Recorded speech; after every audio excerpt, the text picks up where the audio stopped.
दोस्तों, मैं अंकुश मिश्रा आप सबका अपने इस चैनल अंकुश मिश्रा मैथ्स में बहुत बहुत स्वागत करता हूं। तो आज हम देखने वाले हैं सीडीएस 2022 के लिए मैथ्स का प्रिपरेशन कैसा करना है। हम लोग को हमारी अप्रोच क्या होनी चाहिए कि हमारा मैथ्स के पेपर में लगभग 80 प्लस क्वेश्चन अटेम्प्ट हो एंड 70 प्लस क्वेश्चन सही हो।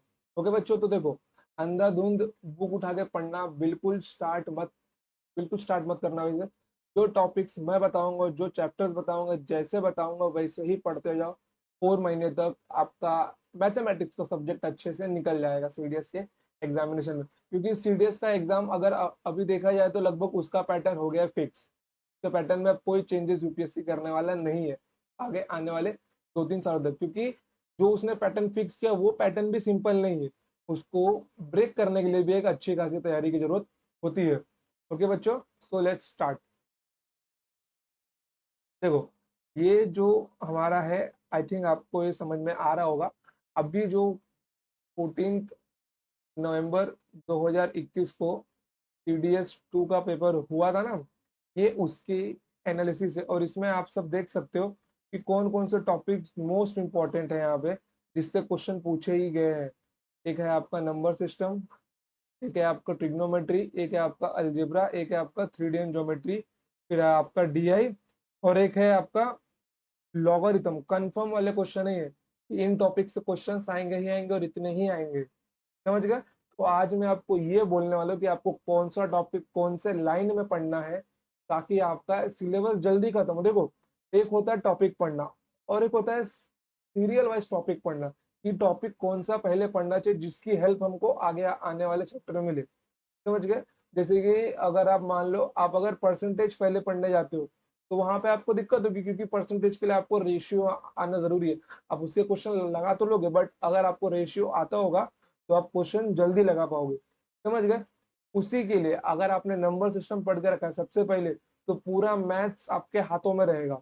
अगर आपको क्वेश्चन नहीं भी आ रहा है तो भी आप अपने अंदाजे से आंसर टिक मार्क दे सकते हो। बट उसके लिए मोस्ट मोस्ट इम्पोर्टेंट क्या है? अप्रोच रखना। ओके, चलो। तो देखो, हमारे मैथ्स के अंदर दो पार्ट होते हैं। हमारे मैथ्स के अंदर दो पार्ट होते हैं, एक होता है अरिथमेटिक और एक होता है आपका एडवांस मैथ्स। तो अरिथमेटिक का जो वेटेज है, देखो, अरिथमेटिक का जो हमारा वेटेज है वो एडवांस मैथ्स से अभी बहुत घट गया, बहुत घट गया, 50% भी नहीं है। ओके, 100% के एग्जाम में अरिथमेटिक का वेटेज हो गया 20% और एडवांस मैथ्स का वेटेज हो गया 80%। तो देखो, बच्चों को ना ये 20% पढ़ने को सिंपल लगता है, क्योंकि वो जहां भी कोचिंग लगाते हैं, मोस्ट ऑफ द टाइम की ऑफलाइन कोचिंग लगाते हैं, तो उनका जो फोकस होता है टीचर्स का, वो 20% पे होता है। और क्योंकि ये टॉपिक्स ना उतने टफ नहीं है, सिर्फ बच्चों को फॉर्मूलाज याद करने और उनके वैल्यू रखनी है। जब इसके ऊपर भी हम लोग कंसेप्ट में याद चाहते हैं ना, तो वहां पर भी चीजें टफ होने लगती है। और एक होता है हमारा एडवांस मैथ्स। एडवांस मैथ्स के लिए सही समय, सही अप्रोच और सही टाइमिंग की जरूरत होती है, क्योंकि इसके अंदर क्वेश्चन हमको इन लेस देन 1 मिनट करना होता है। किसमें? इन लेस देन 1 मिनट करना होता है एडवांस मैथ्स के अंदर। और हाँ, मैं आज आपको ये भी बताऊंगी कि कौन सा चैप्टर सबसे पहले अटेम्प्ट करना है आपको, कि वो टॉपिक सबसे पहले अटेम्प्ट होना ही चाहिए आपका। ओके, चलो। देखो, एडवांस मैथ्स का वेटेज इस एग्जाम में ज्यादा है और अरिथमेटिक का कम है। इसका कितना है? 20% और इसका कितना है? 80%। अगर आप देखो तो कौन कौन से टॉपिक्स मोस्ट इंपॉर्टेंट है, यहाँ पे मैंने उनके नाम लिख के रखे हैं। देखो, एक है हमारा, सबसे पहले मैं सीरियल वाइज टॉपिक के नाम यहाँ पे लिख रहा हूँ। सबसे पहले है हमारा number system. Okay, number system के बाद में आता है हमारा ratio, ratio and proportion, ratio and proportion. उसके बाद में आता है परसेंटेज। परसेंटेज के बाद में क्या आता है आपका? Algebra and trigonometry, algebra and trigonometry. उसके बाद में आता है आपका geometry and 3D, geometry and 3D। फिर उसके बाद में क्या आता है आपका?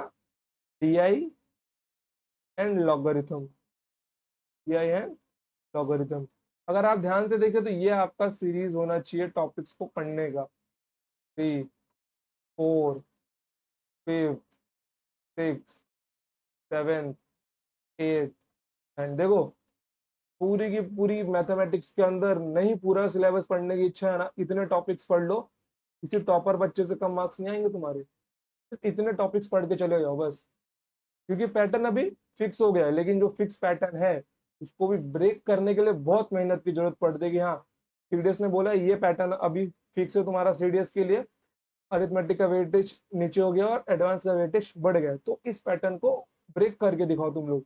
उसने सब कुछ दिया है, केवल आपको क्या करना है, केवल केवल आपको स्टडी करना है बस, और कुछ नहीं करना है।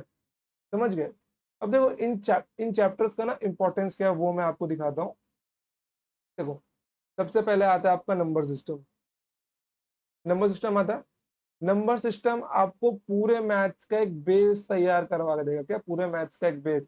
अगर ये टॉपिक आपने पढ़ लिया, अगर ये टॉपिक आपने पढ़ लिया नंबर सिस्टम, तो आपका बोलते हैं ना ओवरऑल बेस एक तैयार हो जाता है मैथ्स के लिए। ये आपका बेस बनाने का काम करता है। बहुत लाइट हो गई है। ओके। उसके बाद आता है आपका रेशियो एंड प्रपोर्शन। ये आपका काम करता है फर्स्ट फ्लोर का। कौन सा? फर्स्ट फर्स्ट फ्लोर का। और ये आपका काम करता है सेकंड फ्लोर का। मतलब ये आपका क्या है? आपका ग्राउंड फ्लोर।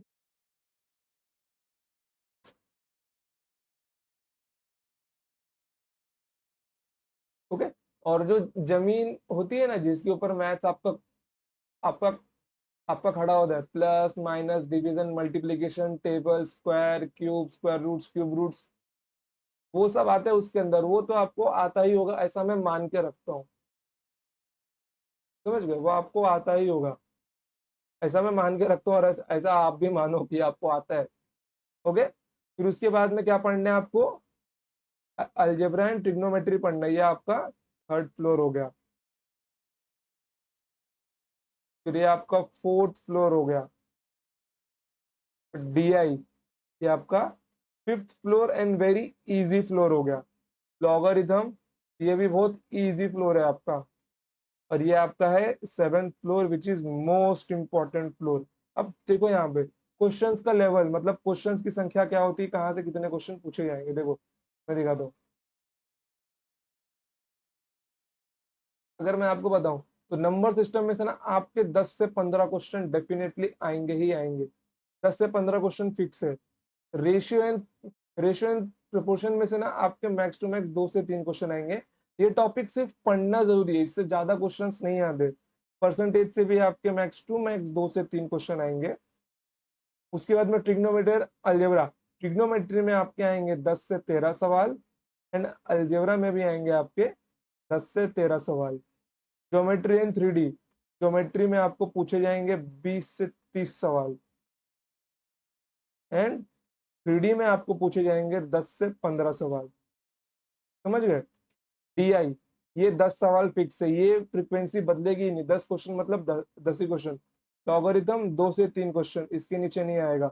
और प्रीवियस ईयर तो आपको लगा के ही जाना है। अगर आप देखो तो ये आपके 10 क्वेश्चन मिनिमम मान के रखता हूँ मैं, ये आपके 10 क्वेश्चन, ये आपके 10 और ये आपके 10, मतलब कितने हो गए? 20 हो गए।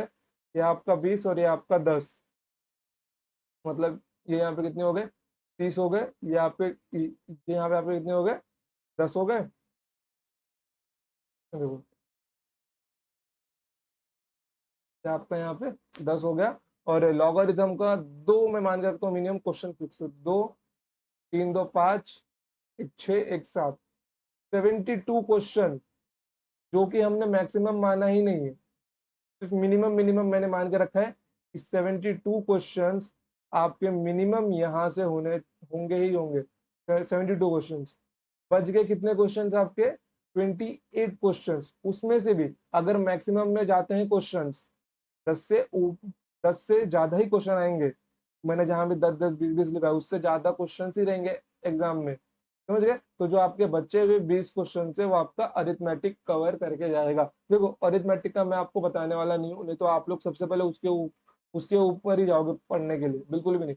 आपको शुरुआत ही नंबर सिस्टम से करनी है, उसके बाद में रेशियो, उसके बाद में परसेंटेज, फिर आना है आपको नीचे। फिर नीचे जाना है आपको। ये दोनों टॉपिक आपको साथ में ही पढ़ना है। इसके लिए प्रॉपर टाइमिंग जो आपको लगाना है, इसके लिए जो प्रॉपर टाइमिंग आपको लगाना है वो आपको लगाना है 1 मंथ, बस इससे ज्यादा नहीं। फिर इसके लिए 1 मंथ, ट्रिग्नोमेट्री एंड अलजेब्रा के लिए 1 मंथ, फिर इसके लिए आपको 1 मंथ देना है, और फिर इसके और इसके लिए मैक्स टू मैक्स 1 वीक, इससे ज्यादा नहीं। और बाकी का जो टाइम आपका बचे 3 महीना और ये 1 हफ्ता, बाकी के जो आपके 21 डेज है, 21 दिन केवल और केवल मॉक्स और क्वेश्चंस लगाने, उससे ज्यादा कुछ नहीं। सिर्फ प्रीवियस ईयर मॉक्स, और देखो इनके साथ में ना प्रीवियस ईयर भी आपको लगाना ही है।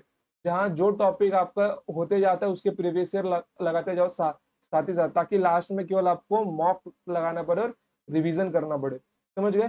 4 मंथ्स के लिए अगर आपकी ये स्ट्रेटेजी रहती है तो डेफिनेटली आपको कम से कम 80 प्लस, नहीं तो 70 प्लस में मिनिमम स्कोर मान के रखता हूँ कि 70 प्लस अगर आपको मिलता है, मिनिमम 70 प्लस स्कोर आपको मिलेगा ही मिलेगा, 70 प्लस स्कोर आपका रहेगा ही रहेगा, अगर इतना करके जाते हो तो। अगर इतने में भी आप लोग अगर कापची मारते हो, थोड़ा सा झोल झाल रखते हो, तो कुछ नहीं होगा आपका। समझ गए? This are the important topics. बाकी टॉपिक्स आपको पढ़ना है पढ़ो, नहीं पढ़ना है मत पढ़ो, लेकिन this are the do and die topics. ये टॉपिक्स पढ़ना ही पढ़ना है मैथ्स के अंदर, डू और डाई। ये टॉपिक्स पढ़ के गए तो जिंदा, नहीं पढ़ के गए तो मर जाओगे। समझ गए? चलो, तो अगर आपको ये वीडियो अच्छा लगा तो वीडियो को लाइक कीजिए, अपने दोस्तों के साथ में शेयर कीजिए जो डिफेंस की तैयारी कर रहे हैं, और अगर चैनल पे नए हो तो सब्सक्राइब का बटन दबा के जाइए। ओके, तो बाय। और हाँ दोस्तों, मैंने अपने चैनल के ऊपर ज्योमेट्री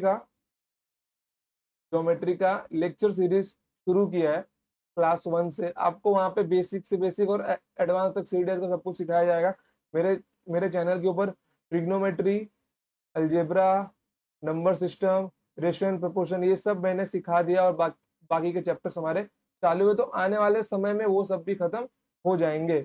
ओके बच्चों, तो आज के लिए इतना है, तो मिलते हैं नेक्स्ट टाइम। तब तक के लिए टाटा बाय बाय, जय हिंद, जय भारत।